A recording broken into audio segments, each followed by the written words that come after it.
الحمد لله نحمده ونستعينه ونؤمن به ونتوكل عليه ونعوذ بالله من شرور أنفسنا ومن سيئات أعمالنا من يهده الله فلا مضل له ومن يضلله فلا هادي له ونشهد أن لا إله إلا الله وحده لا شريك له ونشهد أن سيدنا ومولانا محمدا عبده ورسوله أرسله بالحق بشيرا ونذيرا وداعيا إلى الله بإذنه وسراجا وقمرا منيرا أما بعد فيا أيها الناس قال تعالى في كلامه المجيد والفرقان الحميد حاميم والكتاب المبين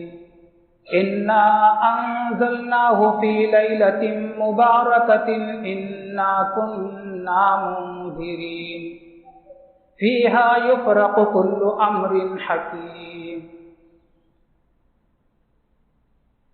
وكما ورد في الحديث عن علي رضي الله تعالى عنه قال رسول الله صلى الله تعالى عليه وسلم إذا كانت ليلة النصف من شعبان قوموا ليلها وصوموا يومها فإن الله تعالى ينزل بغروب الشمس إلى السماء الدنيا صدق الله العظيم وصدق رسوله النبي الكريم ونحن على ذلك من الشاهدين والشاكرين والحمد لله رب العالمين۔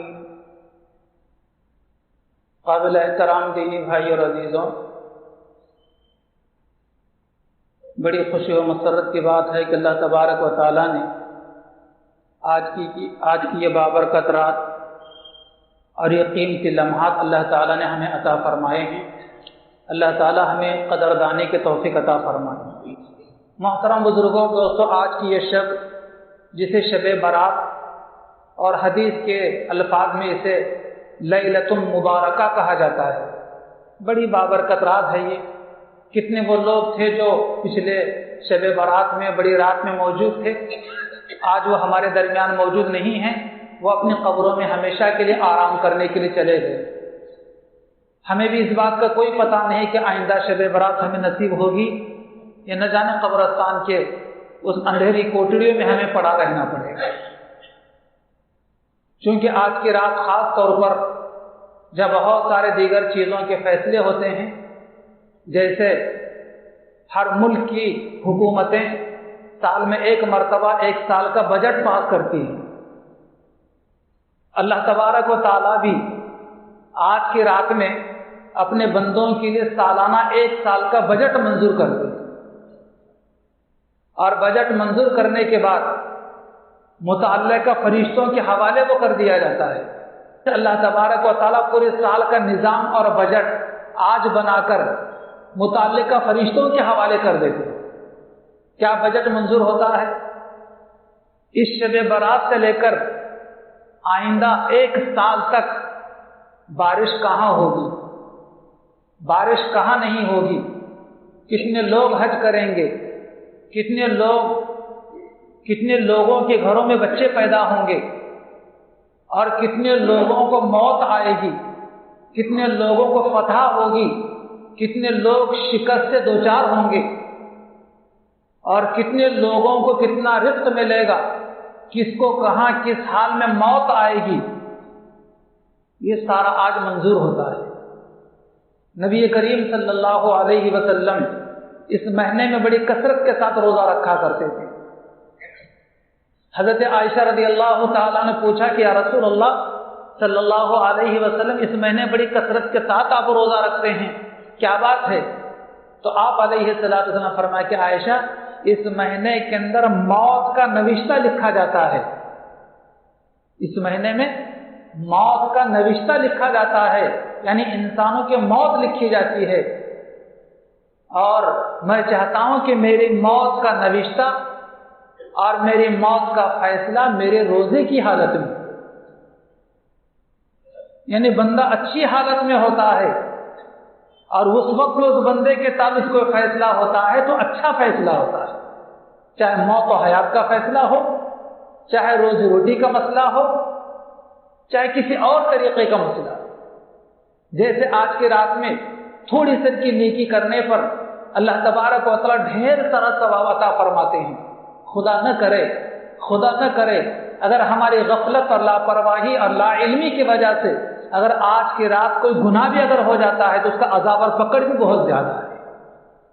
اس لیے میں نہیں چاہتا آپ سے، اور میں یہ نہیں کہتا آپ سے کہ پوری رات آپ عبادت کریں، کوئی فرض اور واجب نہیں ہے، لیکن جب تک بھی جاگیں عبادت کریں تو خالص اللہ کے خوشنودی کے لیے، جب تک ہماری ہمت ساتھ دے، جب تک ہماری آنکھ ساتھ دے، جب تک ضرور عبادت کریں، ہر عبادت کریں، تلاوت کریں، نماز پڑھیں، ذکر و اذکار کریں، درود شریف پڑھیں، استغفار پڑھیں، صلاۃ و تسبیح کی نماز پڑھیں، قضائے عمری پڑھیں۔ اب طبیعت تھک گئی ہے، دو چار مل کر بیٹھ گئے اور شروع ہو گئی یہاں کی وہاں کی کاروبار کی، پلاٹنگ کی اور کالج کی اور اسکول کی اور مارکیٹ کی، یہ خدا کے واسطے ہرگز ایسا نہ کریں۔ بالکل تھک گئے ہیں، آپ کو نیند آ رہی، سیدھا گھر چلے جائیں، اوڑھ کر سو جائیں، کوئی گناہ نہیں۔ لیکن اگر غلط باتیں کرتے ہوئے بیٹھیں گے، چغلخوری اور غیبت کرتے بیٹھیں گے تو پکڑ بھی اس کی اتنی ہی زیادہ ہوگی۔ تو آج کی رات جیسے عام طور پر کہتے ہیں کہ جاگنے کی رات آ رہی ہے، آج جاگنے کی رات ہے، یاد رکھنا جاگنے کی رات نہیں ہے یہ۔ آج کون سی رات ہے؟ شب برات ہے۔ آج کی رات مبارک رات ہے، آج کی رات برکت والی رات ہے، آج کی رات عبادت کی رات ہے، آج کی رات دعاؤں کی قبولیت کی رات ہے۔ اس لیے آج کی رات ہمیں انہی چیزوں میں اپنے آپ کو مصروف رکھنا چاہیے، کوئی لایانی کاموں کے اندر، فضولیات میں اور تیری میری کے اندر آج کا ایک لمحہ بھی ہمارا ضائع نہ ہونے پائے۔ محترم بزرگوں اور دوستوں، اللہ تبارک و تعالیٰ نے بعض دنوں کو، بعض راتوں کو، بعض لمحات کو، بعض گھڑی گھنٹوں کو مبارک فرمایا ہے ضرور، لیکن کسی دن کو، کسی رات کو، کسی گھڑی گھنٹے کو بے برکت منحوس نہیں فرمایا ہے۔ کوئی لمحہ، کوئی وقت اور کوئی گھڑی گھنٹہ، کوئی دن، کوئی رات منحوس ہوتا ہے تو وہ ہمارے بدعملی کی وجہ سے ہوتا ہے، ہمارے اپنے گناہوں کی وجہ سے ہوتا ہے، وہ ہمارے لیے منحوس لمحہ ثابت ہوتا ہے۔ لیکن اللہ کے نظام کے اندر اور اللہ کے فیصلے کے اندر، اللہ کے گھڑی گھنٹوں کے اندر اور اللہ کے بنائے ہوئے دن اور رات کے اندر کوئی دن، کوئی رات، کوئی گھڑی گھنٹہ منحوس اور نامبارک نہیں ہے۔ نبی کریم صلی اللہ علیہ وسلم کا فرمان ہے کہ پوری کائنات کے اندر کوئی بھی چیز منحوس نہیں ہے۔ کوئی چیز اگر منحوس ہوتی پوری کائنات کے اندر تو آقا دو جہاں علیہ الصلوۃ والسلام فرماتے ہیں کہ 3 چیزیں منحوس ہوتی۔ کتنی چیزیں ہوتی؟ ان چیزوں کو یاد بھی رکھیے، اور جو چیزیں آپ اس مجلس میں اور یہاں اللہ کے بابرکت گھر مسجد میں بیٹھ کر سن رہے ہیں، انشاءاللہ یہ باتیں ہمارے گھر تک بھی پہنچیں گی۔ وہ ہماری بہنیں اور بہو بیٹیاں ان باتوں سے محروم ہیں بیچاری، ان کو آپ جا کر بتلائیں گے تو ان کے علم میں بھی اضافہ ہوگا اور وہ بھی عمل کرنے والی بنیں گی۔ حضور علیہ الصلوۃ والسلام فرماتے کہ پوری کائنات میں کوئی چیز منحوس نامبارک نہیں ہے۔ اگر کوئی چیز منحوس ہوتی پوری کائنات کے اندر تو 3 چیزیں ہوتی۔ کون سی 3 چیزیں ہیں؟ ایک ہے گھر، دوسرے ہے گھوڑا یعنی سواری، اور تیسرے ہے عورت۔ فی نفسی ہی یہ 3 چیزیں بھی منحوس نہیں ہیں۔ اگر مان لیا جائے اگر کائنات میں کوئی چیز منحوس ہوتی تو یہ 3 ہوتی، تو آپ جا کر بول دیں گے بیگم مول صاحب نے آپ کو منحوس کہا ہے، پھر کل میری خیریت نہیں رہے گی۔ اس لیے آپ یہ نہ کہیں یہ بھی 3 چیزیں منحوس نہیں ہیں، اگر ہوتی تو یہ 3 چیزیں منحوس ہوتی۔ ایک گھر، دوسرے گھوڑا اور تیسرے عورت۔ محدثین کرام نے اس حدیث کی تشریح کرتے ہوئے بیان فرمایا ہے کہ کسی کا کوئی گھر منحوس نہیں ہوتا، لیکن اگر اس گھر میں اللہ کی عبادت نہیں ہوتی، اس گھر میں اللہ کی یاد نہیں ہوتی اور اس گھر کا پڑوسی اگر اچھا نہیں ہے تو ایسا گھر منحوس ہے، ایسا گھر منحوس ہے۔ میرا گھر ہے، آپ کا گھر ہے، سب کا گھر ہے، چاہے کسی کا ذاتی مکان ہو چاہے کرائے کا مکان ہو، لیکن مکان تو ہے۔ اس لیے مکان نہیں ہے کہ جس گھر میں اللہ کا ذکر نہیں ہوتا، اللہ کے بابرکت کلام کی تلاوت نہیں ہوتی، اللہ کی یاد نہیں ہوتی، اس گھر کو ویران کہا گیا ہے۔ ایسے گھروں کے اندر شیاطین و جنات اپنا ٹھکانہ، اپنا بسیرا کر لیتے ہیں۔ اس لیے اپنے مکانات میں ضرور ہم خود بھی کیا کریں اور اپنے گھر کی بہو بیٹیوں کو، اپنی بیوی، اپنے بہنوں کو اپنے گھر کے اندر تلاوت، ذکر، عبادت کرنے کے لیے کہیں۔ اور اگر نہیں کریں گے تو بھی شیاطین گھر میں آئیں گے، جنات گھروں کے اندر آئیں گے، پھر آپ پریشان ہوں گے۔ یہ بات اگر گھر کی خواتین کو بتلائی جائے تو ضرور ہماری گھر کی خواتین اس کا اہتمام کریں گی۔ تو دیکھیں پھر اس تلاوت کی کیسے گھر میں آپ برکت محسوس کریں گے، اور گھر کی بہو بیٹیوں کو اللہ کے بابرکت کلام تلاوت کا عادی بنائیں۔ یہ ہم مردوں کی ذمہ داری ہے۔ اور اگر ہم اپنے گھر کی خواتین کو پابند نہیں کرتے تو قیامت کے جہاں ان کی بات خرس ہوگی، ہم بھی بچ نہیں سکتے۔ دیگر سودا لا کر دینا ہی ہماری ذمہ داری نہیں ہے، بلکہ اپنے گھر کی خواتین کو دین کا پابند کرنا بھی ہماری ذمہ داری ہے۔ حدیث مبارکہ میں ہے، نبی کریم صلی اللہ علیہ وسلم فرماتے ہیں، قیامت کے دن اللہ تعالیٰ پوچھیں گے ماذا علمتہ و ماذا ادبتہ، کہ تم نے اپنے بیوی بچوں کو، گھر کی عورتوں کو کیسی تعلیم دی اور کیسا ادب اور سلیقہ انہیں سکھایا۔ پوچھا جائے گا قیامت کے دن۔ اس لیے وہ وقت آنے سے پہلے پہلے آج کی ان قیمتی اوقات کو، زندگی کے لمحات کو غنیمت جانے۔ محترم بزرگوں، دوستوں، اور یہ گھر منحوس، تین چیزیں میں نے کہی تھی۔ ایک تو وہ گھر منحوس ہے جس گھر میں اللہ کی یاد نہیں ہوتی، اللہ کی عبادت نہیں ہوتی، جس گھر میں اللہ کا ذکر نہیں ہوتا، اور اس گھر کا پڑوسی اچھا نہیں ہے۔ اسی لیے حکم یہ ہے کہ جب کہیں اپنا ٹھکانہ بناؤ، جہاں اپنا مکان بناؤ، تو پڑوسی کو بھی دیکھو۔ اگر پڑوسی اچھا نہ ہو تو جینا حرام کر دے گا۔ اللہ تعالی ہمیں اپنے پڑوسیوں کے ساتھ اچھا سلوک کرنے کے توفیق عطا فرمائے۔ اور دوسری چیز گھوڑا۔ گھوڑے کا مطلب یہ ہے کہ اس زمانے میں گھوڑے پائے جاتے تھے، اونٹ اور ہاتھی پائے جاتے تھے۔ آج کل کی 2 ویلر 4 ویلر اور فضاؤں میں اڑنے والی سواریاں، پلین وغیرہ کا اس زمانے کوئی تصور نہیں تھا، لیکن یہ ساری سواریاں مراد ہے۔ اگر سواری پر سوار ہونے کے بعد سواری اگر ہم کو ستاتی ہے، یا اس سواری پر سوار ہونے والا اگر سواری پر سوار ہو کر اکڑتا ہے، اتراتا ہے، فخر کرتا ہے اور اپنے آپ کو بڑا سمجھتا ہے، تو سمجھنا کہ یہ سواری اس سوار کے لیے منحوس ہے۔ اس لیے اللہ تعالیٰ نے ہمیں سواری عطا فرمائی ہو، چاہے چھوٹی ہو چاہے بڑی ہو، تو اس پر خدا کا شکر ادا کرنا چاہیے، اور خدا کا شکر ادا کرنے کے ساتھ مصنون دعائیں پڑھنا چاہیے، تاکہ ہر قسم کے حادثات سے اور ایکسیڈنٹ سے ہم محفوظ رہ سکیں۔ لیکن اترانا نہیں اور اوورٹیک نہیں کرنا اور رفتار سے زیادہ نہیں چلانا، کنٹرول میں گاڑی چلانا چاہیے۔ بے قابو اگر ہم نے گاڑی چلائی، جس کی وجہ سے حادثے کا شکار اگر ہو گئے، موت اگر واقع ہو گئی، تو ایسی موت خودکشی ہے۔ اس لیے میں نوجوانوں سے اپنا درخواست کروں گا کہ جب گاڑی چلائیں تو کنٹرول میں چلائیں، گاڑی رفتار کم سے کم رکھیں، وقت سے پہلے نکلنے کی کوشش کریں۔ خامخواہ تیز رفتار گاڑی چلا کر کسی کو مصیبت میں نہ ڈالیں اور خود بھی کسی مصیبت میں نہ پڑیں۔ اور اللہ نے سواری عطا فرمائی ہے تو خامخواہ کٹ مارتے ہوئے چلا کر ادھر سے ادھر، ادھر سے بھگاتے ہوئے دوسروں کو تکلیف نہ دے کہ یہ اطراحات ہے، یہ فخر ہے، یہ گھمنڈ ہے۔ اللہ تعالیٰ کو اپنے ایسے گھمنڈی بندوں کی گھمنڈی اتارنے کے دیر نہیں۔ اللہ ہماری حفاظت ہے۔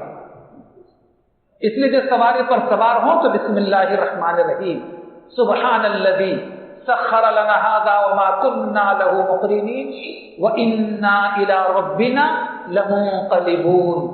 جب حضور علیہ السلام سواری پر سوار ہوتے تو اپنا پہلا سیدھا پیر پائیدان پر رکھتے تھے بسم اللہ کے ساتھ، اور پھر یہ دعا پڑھا کرتے، ابھی میں نے دعا پڑھی۔ یہ ہے اسلام، یہ ہے دین، یہ ہے دینداری۔ اور تیسری چیز عورت، منحوس کا جو لفظ استعمال کیا گیا عورت کے تعلق سے، کوئی عورت کسی کی ماں، کسی کی بیٹی، کسی کی بہو، کسی کی بیوی منحوس نہیں ہوتی، کوئی عورت منحوس نہیں ہوتی۔ لیکن اگر کوئی عورت ہو کر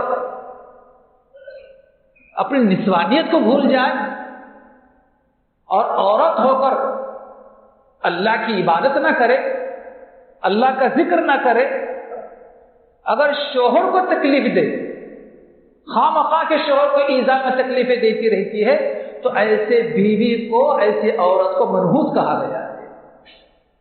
اس لیے ہم اپنی بہو بیٹیوں کی اور اپنی گھر کی خواتین کی اس انداز میں تربیت کریں، اس انداز میں ان کو تعلیم دیں، اس انداز میں ان کی پرورش کریں کہ شادی ہونے کے بعد جس گھر میں بھی جائیں وہ، تو وہاں پر آپ کا بھی نام روشن کر سکیں اور خود بھی عزت کے ساتھ زندگی گزار سکیں۔ آج عموماً ہم اپنے بچوں کی شادیاں کرتے ہیں، بچیوں کی شادیاں کرتے ہیں، لیکن نہ باپ اپنے بچے کو بتاتا ہے کہ تیری شادی ہو رہی بیٹے، تجھے اپنے بیوی کے ساتھ کیسے رہنا ہے، کوئی ماں باپ نہیں بتلاتا۔ ماں باپ اپنی بیٹی کی شادی کرتے ہیں، شادی سے پہلے کوئی ماں، کوئی باپ اپنے بیٹی کو نہیں سمجھاتے کہ بیٹی تمہاری شادی ہو رہی ہے، اب شادی کے بعد تم کو سسرال میں کیسے رہنا ہے، اپنے شوہر کے ساتھ کیسے رہنا ہے، اپنے ساس اور خسر کے ساتھ کیسے رہنا ہے، شادی کے بعد تمہاری زندگی کیسے ہونی چاہیے، کوئی ماں باپ نہیں سمجھاتے، جس کی وجہ سے آج چھوٹی چھوٹی باتیں پہاڑ بنی ہوئی ہیں، رائی کے پہاڑ بنے ہوئے ہیں، اور چھوٹی چھوٹی باتوں کو لے کر آج دارالقضاء اور عدالتیں برقع پوش خواتین سے آباد نظر آتے ہیں۔ اس لیے محترم بزرگوں، دوستوں، شادی سے پہلے اپنی بہو کو، اپنی بیٹی کو، جو کسی کی بہو بننے والی، کسی کی بیوی بننے والی ہے، اس کو زندگی گزارنے کا سلیقہ اپنے شوہر کے ساتھ، ساس خسر کے ساتھ، دیور اور نند کے ساتھ کیسے رہنا چاہیے، یہ سمجھانے کی ضرورت ہوتی ہے۔ کسی دینی مدرسے میں عصری تعلیم سے، اسکول اور کالج کی تعلیم سے ہماری بیٹی فارغ ہو چکی ہے، تو شادی سے پہلے کسی دینی مدرسے کے حوالے اسے کر کے ایک آدھ سال میں کوئی دینی کورس مکمل کروایا جائے، جہاں پر ہمارے بچی کی، ہماری بیٹی کی جو ہے صحیح دینی تعلیم و تربیت اس کو ہو کہ کیسے اسے زندگی گزارنی ہے۔ تو بہرحال آج کی جو یہ شب ہے، شب برات، بڑی ہی مبارک شب ہے۔ تو آج مغرب کے بعد ہی سے ہمیں عبادت میں، دعاؤں میں، مناجات میں، گریہ وزاری میں اپنے اوقات گزارنے کی ضرورت ہے۔ پھر ایک مرتبہ حضرت عائشہ رضی اللہ تعالیٰ عنہ کی روایت ہے، وہ بیان کرتی ہیں کہ نبی کریم صلی اللہ علیہ وسلم عشاء کے بعد حضور گھر میں جلدی تشریف لایا کرتے تھے، یہ سنت ہے، عشاء کے بعد گھر میں آ جانا جلدی سے، یہ حضور کی سنت ہے۔ حضور گھر میں تشریف لائے اور تشریف لانے کے بعد آپ زائد کپڑے اتارنے لگے، جیسے ہم شٹ ہوتا ہے تو اپنا کرتا اتار دیتے ہیں، بنیاد پر آرام کرتے ہیں، ممکن ہے حضور پاک علیہ السلام اپنے مبارک زمانے میں کوئی زائد اسی قسم کے کپڑے اتار رہے ہوں جو آپ کا معمول تھا، آپ کی عادت مبارکہ تھی۔ حضرت عائشہ رضی اللہ تعالیٰ بیان کرتی ہیں کہ حضور اپنے کپڑے اتارتے اتارتے دوبارہ پہن لیے، اور کپڑے اتارتے اتارتے دوبارہ پہن لیے اور میرے گھر سے باہر نکل گئے، چونکہ وہ رات حضور صلی اللہ علیہ وسلم کی حضرت عائشہ رضی اللہ تعالیٰ عنہ کے کمرے میں گزارنے کی رات تھی۔ حضرت عائشہ رضی اللہ تعالیٰ کہتی ہیں کہ مجھے بڑا رشک آیا اور مجھے ایسا لگا کہ حضور آج مجھے چھوڑ کر میری کسی سوگن کے پاس جا رہے ہیں، یہ گوارا نہیں ہوا کہ حضور میرے گھر کے باہر نکل کر چلے جائیں، اس لیے میں حضور کے پیچھے گئی۔ حضور چلتے چلتے چلتے حضور صلی اللہ علیہ وسلم بقیع غرقد میں تشریف لے گئے۔ بقیع غرقد کسے کہا جاتا ہے؟ بقیع غرقد مدینہ منورہ کا قبرستان ہے جسے جنت البقیع کہا جاتا ہے آج کل. اسے پہلے بقیع غرقد کہا جاتا تھا. اور حضور صلی اللہ علیہ وسلم کو خبر نہیں ہے کہ میرے پیچھے کون ہے. یہ خاموشی کے ساتھ حضور کے پیچھے پیچھے چلی گئی اور وہاں پہنچ کر حضور صلی اللہ علیہ وسلم مرحومین کے لیے، شہداء کے لیے مغفرت کی دعا کر رہے ہیں. اللہ تعالیٰ کے ناراضگی سے پناہ مانگ رہے ہیں، اللہ تعالیٰ کے بارگاہ میں توبہ اور استغفار کر رہے ہیں. حضرت عائشہ صدیقہ رضی اللہ تعالیٰ کہتی ہیں کہ یا اللہ، میں کس سوچ میں نکلی گھر سے اور حضور صلی اللہ علیہ وسلم کتنے اچھے کام میں یہاں پر مصروف ہیں. حضرت عائشہ کہتی ہے کہ میں دوڑتی ہوئی اپنے گھر آ گئی کہ حضور خود ہی اپنے اس دعا سے، مناجات سے، دعائے مغفرت سے فارغ ہو کر خود ہی حضور آ جائیں گے. میں جلدی جلدی اپنے گھر آ گئی دوڑتی ہوئی. پھر حضور بھی اپنے کام سے فارغ ہو کر گھر آئے اور گھر آنے کے بعد حضور نے مجھے دیکھا تو میں تیز آئی تو میری سانس پھول رہی تھی. حضور نے پوچھا کہ عائشہ کیا بات، تمہاری سانس کیوں پھول رہی ہے؟ تو حضرت عائشہ رضی اللہ تعالیٰ کہتی کہ یا رسول اللہ، واقعہ اس قسم کا پیش آیا، میں وہاں تک آئی تھی، آپ کو اس حال میں دیکھ کر میں تیز دوڑی دوڑی گھر آ گئی. تو حضور صلی اللہ علیہ وسلم فرمایا کہ عائشہ کیا تم نے یہ سوچ لیا تھا، کیا تم نے یہ گمان کر لیا تھا کہ اللہ کا نبی تم پر زیارتی کرے گا؟ تمہارے باری کی رات تمہیں چھوڑ کر کہیں اور میں رات گزاروں گا، کیا تم نے ایسا سوچ لیا تھا؟ حضرت عائشہ رضی اللہ تعالیٰ خاموش ہوئی اور حضور صلی اللہ علیہ وسلم نے پوچھا کہ عائشہ جانتی ہو آج کی رات کون سی رات ہے؟ تو حضرت عائشہ صدیقہ رضی اللہ تعالیٰ نے کہا کہ اللہ و رسول عالم، اللہ کے رسول ہی بہتر جانتے ہیں کہ آج کون سی رات. تو حضور صلی اللہ علیہ وسلم نے فرمایا کہ آج کی رات شعبان کی 15ویں رات ہے.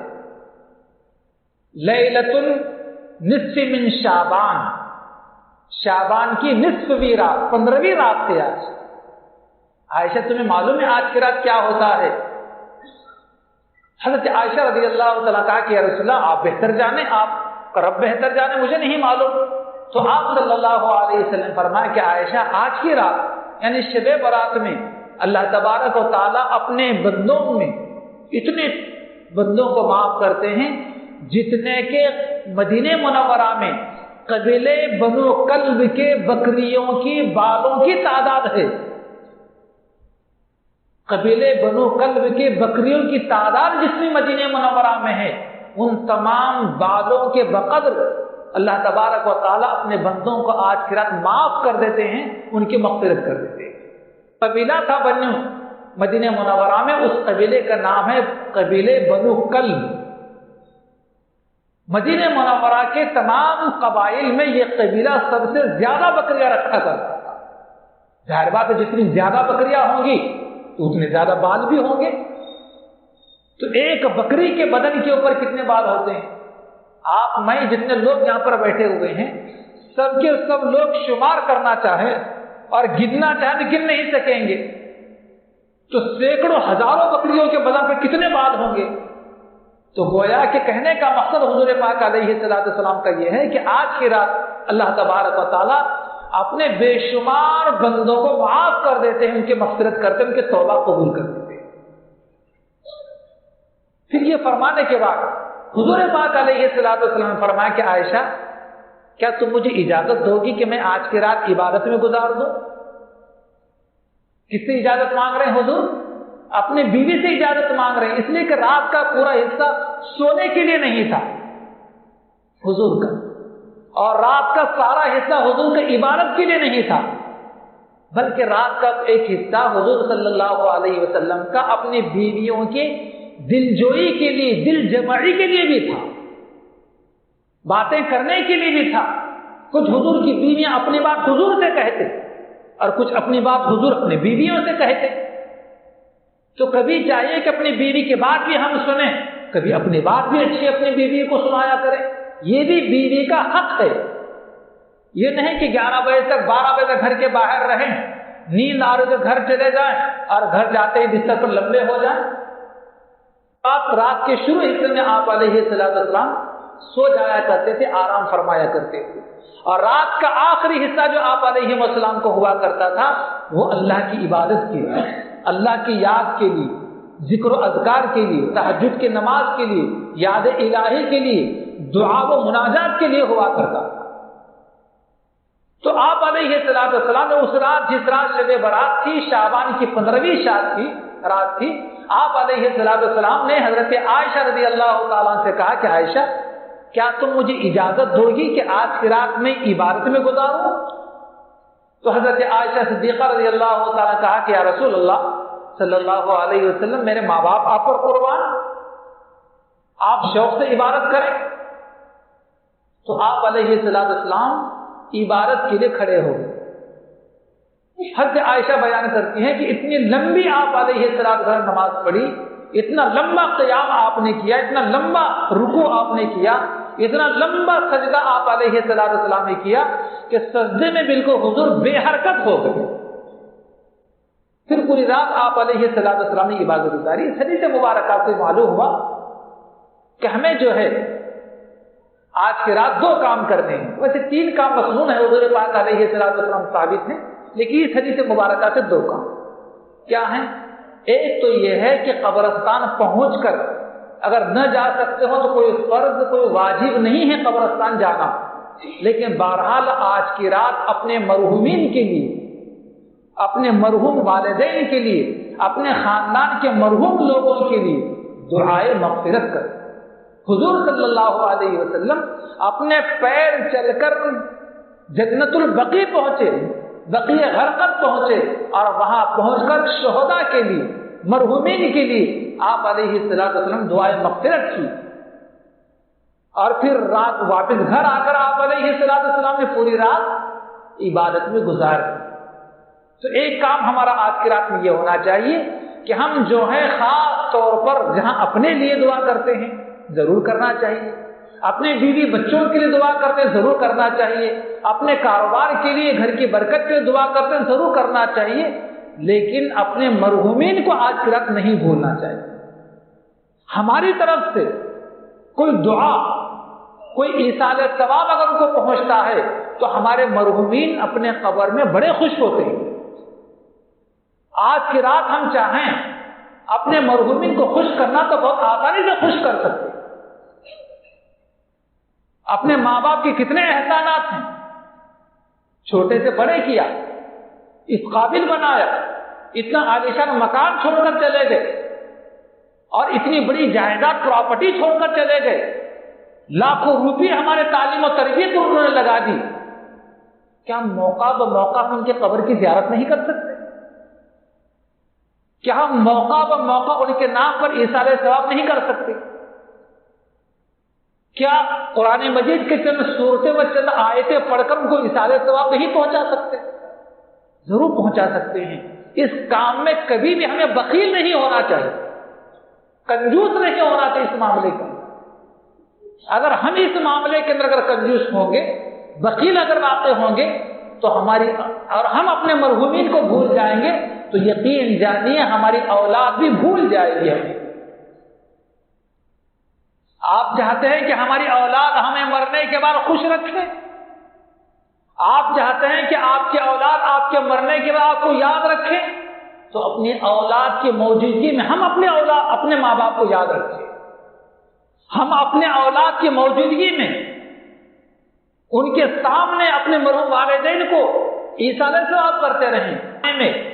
قبروں پر جانے سے منع فرمایا تھا، لیکن آپ علیہ السلام بعد میں قبروں پر جانے کی اجازت دے دی، لیکن وہاں جا کر قبر والے سے مانگنے سے اور وہاں جا کر خرافات کرنے سے اور وہاں جا کر کسی قسم کے رسم و رواج کی چیزیں کرنے سے منع فرمایا گیا ہے، بلکہ قبرستان میں جا کر کرنا کیا چاہیے؟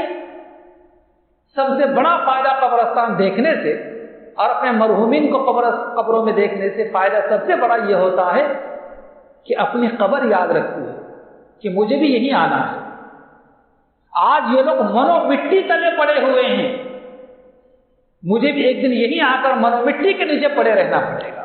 آدمی کو اپنی موت یاد آتی ہے، آدمی کو اپنی آخرت یاد آتی ہے، آدمی کسی پر ظلم نہیں کرتا، کسی پر زیادتی نہیں کرتا، اسے اللہ یاد آتے ہیں، وہ اللہ کو یاد کرتا ہے، وہ اللہ کے بارگاہ میں آنے والا بن جاتا ہے، وہ اللہ کی عبادت و بندگی کرنے والا بنتا ہے، اس لیے اسے قبرستان میں جانے کی اجازت ہے۔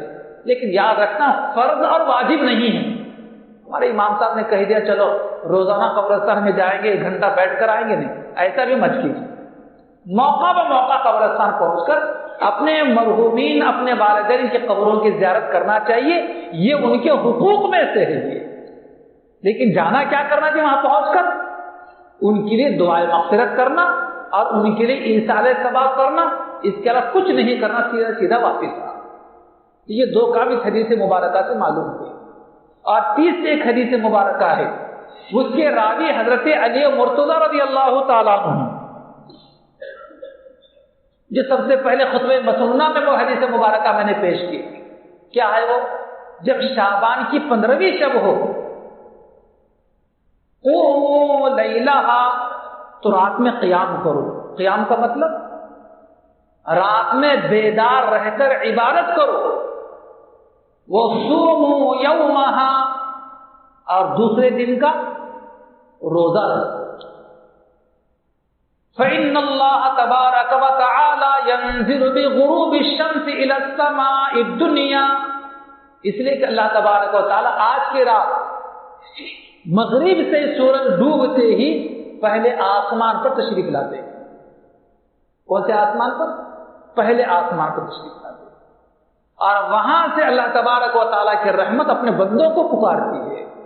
ویسے یہ بات یاد رکھیں، ہر روز رات کے آخر حصے میں اللہ کی رحمت آسمان سے پکارتی ہے کوئی مجھ سے مانگنے والا کہ میں اسے عطا کروں، ہے کوئی مجھ سے دعا مانگنے والا کہ میں اس کی دعا کو قبول کروں، ہر روز۔ لیکن آخر رات میں جو تہجد کا وقت ہوتا ہے، لیکن آج کی رات میں شب برات میں جو ہے شروع رات سے، مغرب ہی سے، مغرب کے اذان ہی سے اللہ تبارک و تعالیٰ پہلے آسمان سے پکارنا شروع کرتے ہیں۔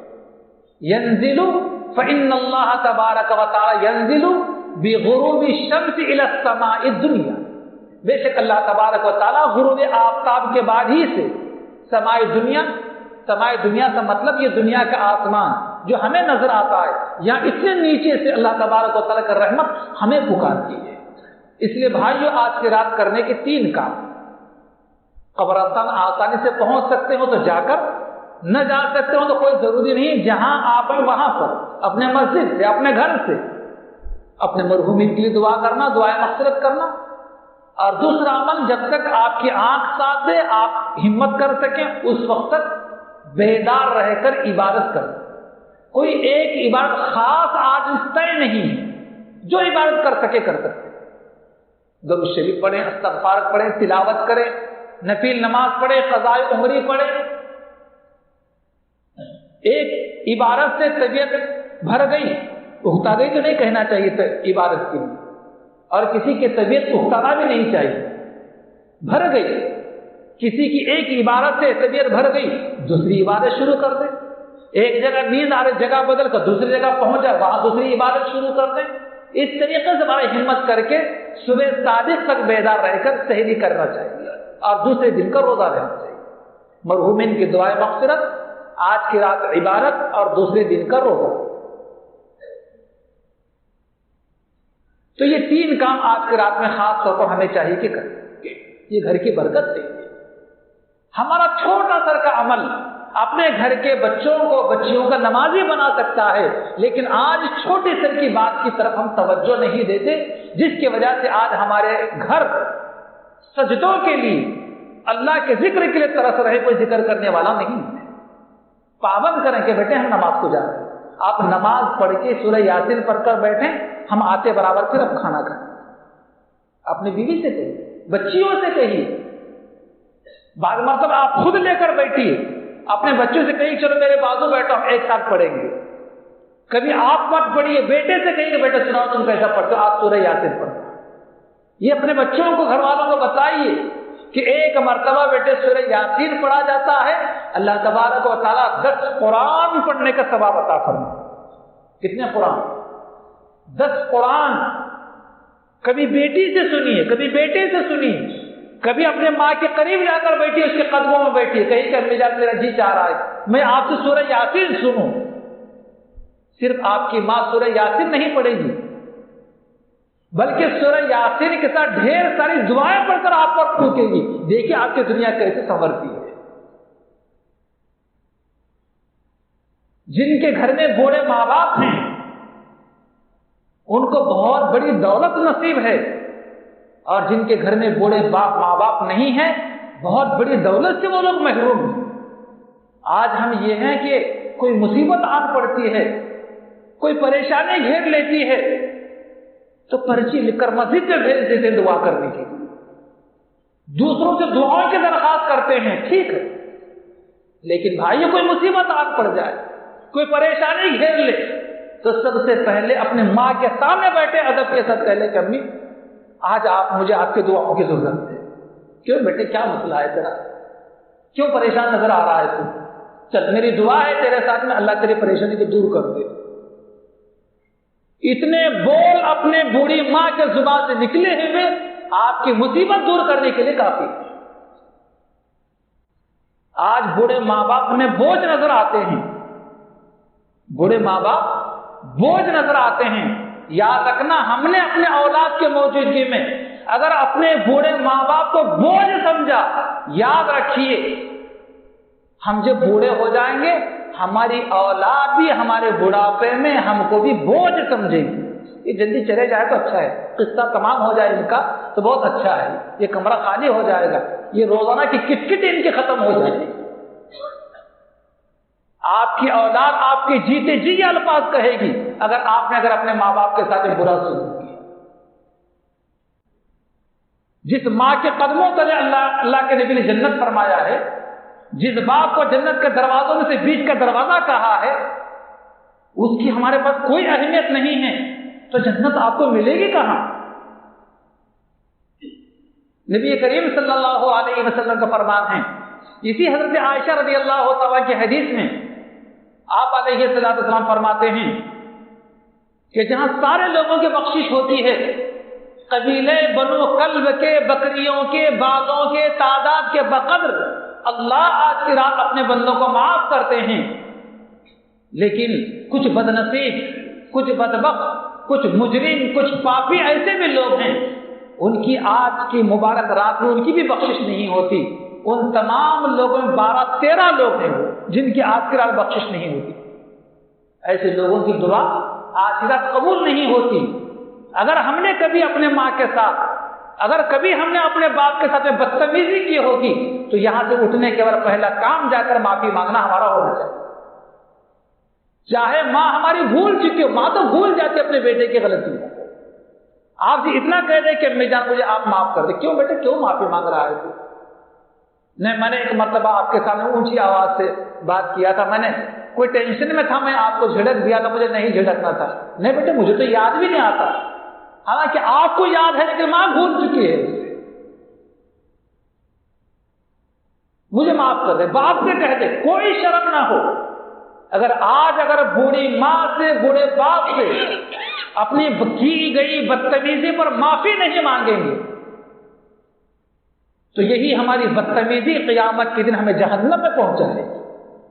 اللہ تعالیٰ ہماری حفاظت، جہنم میں پہنچائے گی، اور جہنم میں پہنچنے کے بعد اپنی اس بدعملی پر، اپنی اس بدتمیزی کے اوپر اتنا افسوس ہوگا، اتنا پشیمان ہوگا، آدمی رونا شروع کرے گا، آنسو ختم ہو جائیں گے، اپنے رخسار پر، گالوں پر نشان پڑ جائیں گے، خون کے آنسو روئے گا، کچھ فائدہ نہیں۔ یہاں 2 آنسو بہا کر اپنے باپ سے کہی کہ ابا حضور مجھے معاف کر دیں، فلاں وقت میں نے بدتمیزی کی تھی، فلاں وقت آپ کے سامنے تھوڑی سی گستاخی کی تھی، فلاں بات میں نے کہی تھی جو مجھے نہیں کہنا چاہیے تھا۔ دیکھیے بوڑھی ماں اور بوڑھے باپ کے زبان سے جہاں معافی کے الفاظ کے ساتھ میں ڈھیر ساری دعائیں آپ کو ملیں گی، شب برات کی ڈھیر ساری دعاؤں سے بڑھ کر بوڑھے ماں اور بوڑھے باپ کی دعائیں آپ کا مقدم سنوارنے کے لیے کافی ہے۔ اسی طرح 12-13 لوگوں کے اندر ایک وہ آدمی بھی ہے جس کو اللہ تعالیٰ آج کی شب میں معاف نہیں کرتے، وہ ہے زناکاری کرنے والا، منہ کالا کرنے والا، جس نے اپنی عادت بنا لی ہے۔ پچھلی جمعہ کے اندر میں نے اس تعلق سے کچھ باتیں کہی تھی۔ نبی کریم صلی اللہ علیہ وسلم کا مبارک زمانہ ہے، اللہ تعالیٰ نے آپ کو ساتوں آسمان کے اوپر معراج کروائی ہے، اللہ پاک ہم سے ہم کلام ہو گئے ہیں، تو اللہ تبارک و تعالیٰ نے حضور پاک علیہ السلام کو سر کے آنکھوں سے جنت کی سیر بھی کروائی ہے اور دوزخ بھی بتلائی ہے، اور امت محمدیہ کے کن گناہگاروں کو قیامت کی کیسا عذاب ہوگا وہ بھی بتلایا گیا۔ چنانچہ آپ علیہ السلام نے دیکھا کہ کچھ لوگ ہیں جن کے سامنے ایک طرف انتہائی خوشبودار تازہ صاف ستھرا گوشت موجود ہے اور دوسری طرف انتہائی گندا بدبودار سڑا ہوا گوشت رکھا ہوا ہے۔ یہ بیٹھے ہوئے لوگ خوشبودار صاف ستھرا پاکیزہ تر و تازہ گوشت چھوڑ کر گندا بدبودار سڑا ہوا گوشت کھا رہے ہیں۔ نبی کریم صلی اللہ علیہ وسلم پوچھا کہ جبرائیل یہ کیا ماجرا ہے؟ کون بدنصیب لوگ، کون مجرم لوگ ہیں یہ کہ تازہ خوشبودار صاف ستھرا گوشت چھوڑ کر گندا بدبودار سڑا ہوا گوشت کھا رہے ہیں؟ تو حضرت جبرائیل علیہ السلام بتلایا کہ اے نبی محمد صلی اللہ علیہ وسلم، یہ آپ کی امت کے وہ لوگ ہیں جن کے پاس نکاح کی شادی بیاہ کی حلال بیویاں تھی، اپنی بیویوں کو چھوڑ کر یہاں وہاں منہ مارا کرتے تھے، زناکاری کیا کرتے تھے۔ اللہ تبارک و تعالیٰ قیامت تک ان کے ساتھ یہی سلوک ہوگا۔ اسی معراج کے سفر میں آپ علیہ السلام نے دیکھا کچھ عورتیں ہیں اپنے سینے کے بل اس کو باندھ دیا گیا ہے درختوں سے، الٹے لٹک رہی ہیں، ہائے ہائے کر رہی ہیں، پریشان ہے مصیبت میں۔ حضرت کہ جبرائیل کیا ماجرا ہے؟ کون عورتیں ہیں جن کو سینے کے بل باندھ دیا گیا اور الٹے لٹک رہی ہیں، تکلیف کے مارے ہائے ہائے کر رہی ہیں؟ تو حضرت جبرائیل علیہ السلام نے بتلایا کہ اے نبی محمد صلی اللہ علیہ وسلم، یہ آپ کی امت کی وہ عورتیں ہیں جو اپنے شوہر کی غیر موجودگی میں دوسروں کو دعوت زنا دیا کرتی تھی، دوسروں کے لیے بناوٹ سنگار کیا کرتی تھی، دوسرے مردوں کو اپنی طرف مائل کیا کرتی تھی، بلایا کرتی تھی۔ یہ وہ عورتیں اللہ تعالیٰ حفاظت۔ اس لیے آج کی رات جن گناہگاروں کی بخشش نہیں ہوتی ان میں وہ مرد وہ عورتیں بھی ہیں جو زناکار ہیں، لیکن اگر یہ بھی سچے دل سے صدق دل سے توبہ استغفار کرتے ہیں، آئندہ اس راستے پر نہ جانے کا ارادہ رکھتے ہیں تو اللہ پاک ان کو بھی معاف کر دیتے ہیں۔ لیکن پہلے ایسے گناہ یاد کر کر کے معافی مانگنے کی ضرورت ہے۔ ان گناہگاروں کے فہرست میں ایک شرابی بھی ہے، اور یہ لت شراب کی نشہ کرنے کی آج عام بن چکی ہے۔ اللہ تبارک و تعالیٰ نے 7 لوگوں پر، بلکہ ایک حدیث میں ہے کہ 10 لوگوں پر لعنت فرمائی ہے شراب کے تعلق سے۔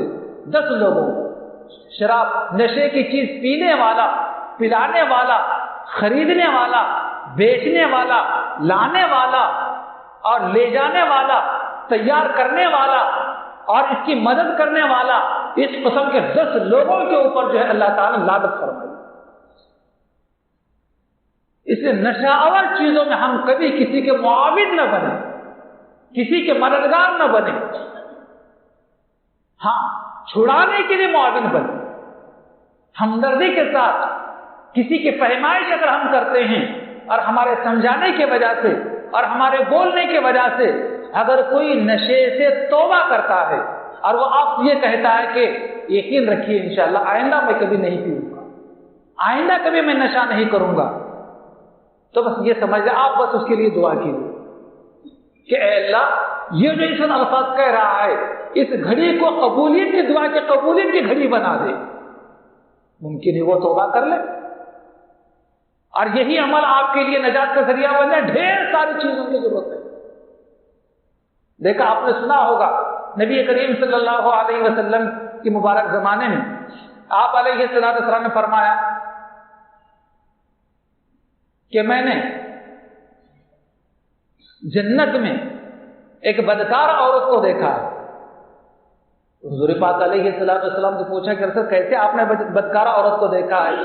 تو حضور پاک علیہ السلام نے فرمایا بدکاری وہ ضرور کیا کرتی تھی، لیکن اس نے ایک مرتبہ ایک پیاسے کتے کو پانی پلایا تھا، کوئی اس کے پاس میں رسی اور ڈول نہیں تھا، اپنے سر سے دوپٹہ اس نے اتارا اور اپنے جوتی کو باندھا اور کنویں میں لٹکایا اور جوتی میں پانی بھر کر اس پیاسے کتے کو پلایا، اور کتے نے جو اس کنویں کے اور کنویں کے اوپر گیلی مٹی وہ کتا کہ چاٹ رہا تھا اپنی پیاس بجھانے کے لیے، جب اس جوتی میں سے پانی پیا تو وہ کتا گویا کہ اس فاحشہ عورت کے پیروں میں لوٹ کر اس کا شکریہ ادا کر رہا تھا۔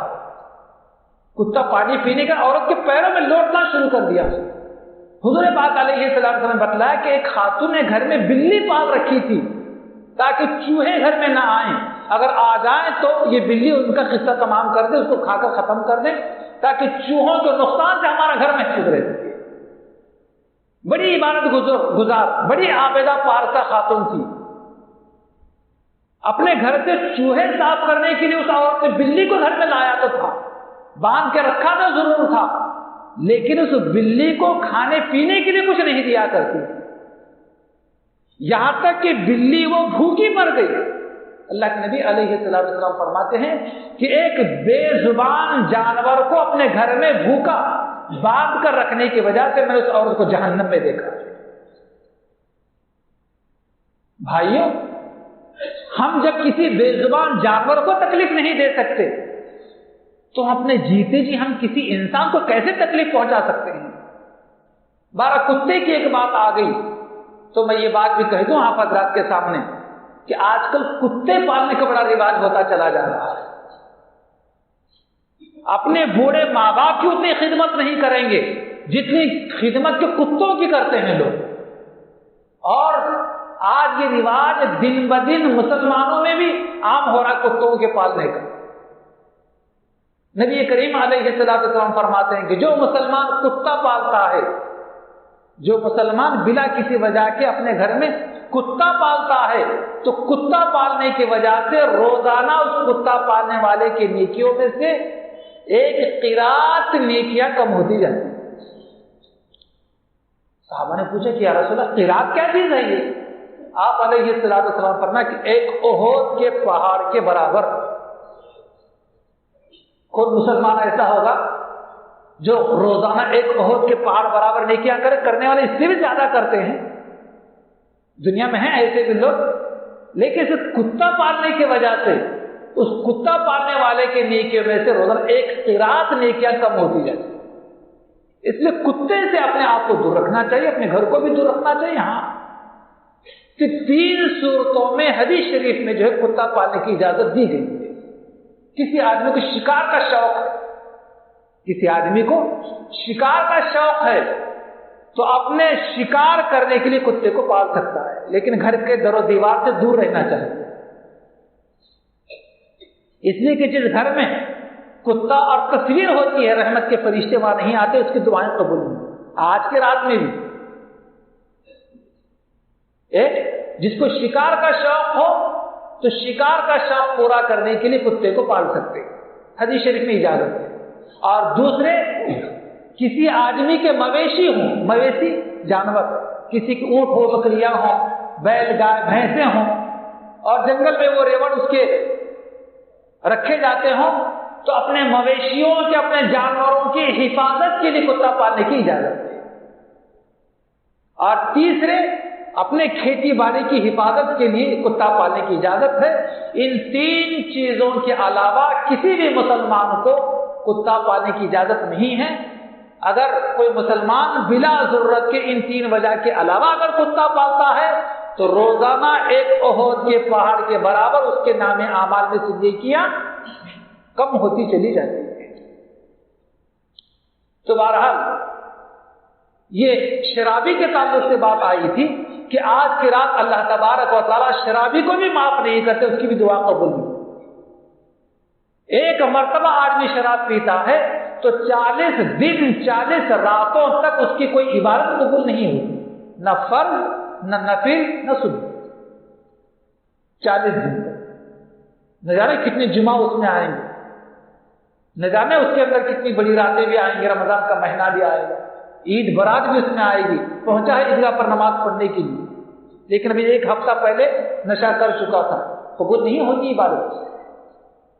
یہ رواج عام ہوتا چلا جا رہا ہے اور جو لوگ اتنا محنت مشقت کا کام کرتے ہیں، حلال کماتے ہیں، اپنی تھکان دور کرنے کے لیے ساتھ میں لے کر آتے، سوتے سوتے مار کر سو گئے،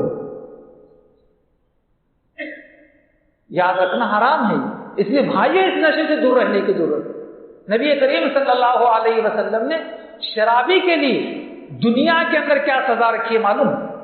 دنیا کے لیے شرابی کی سزا یہ ہے کہ ایک مرتبہ شراب پینے پر اسے 80 کوڑے مارے جائیں۔ کتنے کوڑے؟ 80 کوڑے۔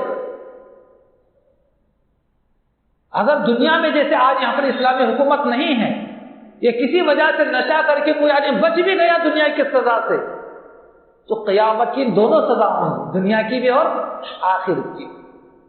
آخرت میں کیا سزا ہوگی؟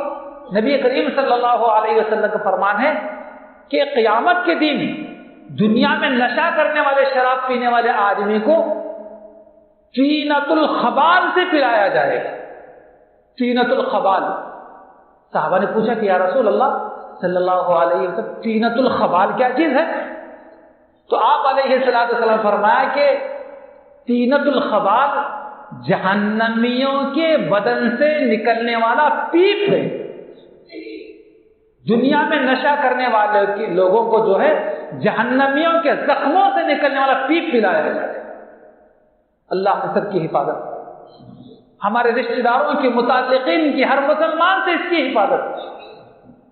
اور اللہ تبارک و تعالیٰ نے 3 لوگوں کے تعلق سے طے فرما لیا ہے کہ میں ان کو جنت میں داخل نہیں کروں گا، ان میں سے ایک شرابی بھی ہے۔